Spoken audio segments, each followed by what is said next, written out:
90% sa mga panimay sa barangay Kauoy sa isla sa Olango direktang apektado sa bagyong Odette. Mukapin usab sa 500 ka mga pamilya ang apektado.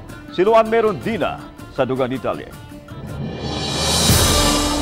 Mituyo pagbisita sa Lapu-Lapu City Hall si Kapitan Rolando Amorin sa barangay Kauoy, usa sa mga barangay sa isla sa Olango nga gipalukapa sa bagyong Odette. Nakaduso na unta sila sa talaan nga nakatala sa 494 ka mga pamilya nga direktang naapektuhan sa bagyo ug nasusi na usab kini sa City Social Welfare and Services. Apan nadugangan kini og 8 ka mga pamilya. Subay niini, mituyo pagduaw ang kapitan aron maduso ang dugang talaan sa mga biktima sa bagyo. Ang barangay loitan kayo kay labi puros nga guba ang daplin sa baybayon hasta sa ibabaw.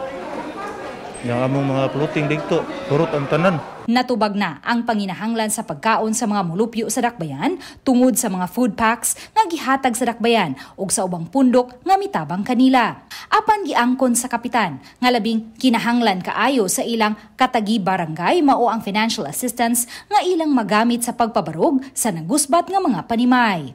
Ang talaan nga giduso ni Amorin sa dakbayan mao'y basihan kung kinsa ang mamahimong kalipikado nga makadawat sa tag 5,000 pesos nga financial assistance. Samtang ang 90% sa mga panimay sa iyang barangay mihapla gayud. Ang 10% niini lakip na ang iyang panimay nagpabiling nagbarog ug may kadaot nga ginagmay lang. Among barangay hurot ang tanang gamit namo. Ang suod mga tubig na dol bilas baybayon. Dito lapo sa bintana. Uban ni Marlon Melgazo, Luan Merondina, Balitang Bisdak.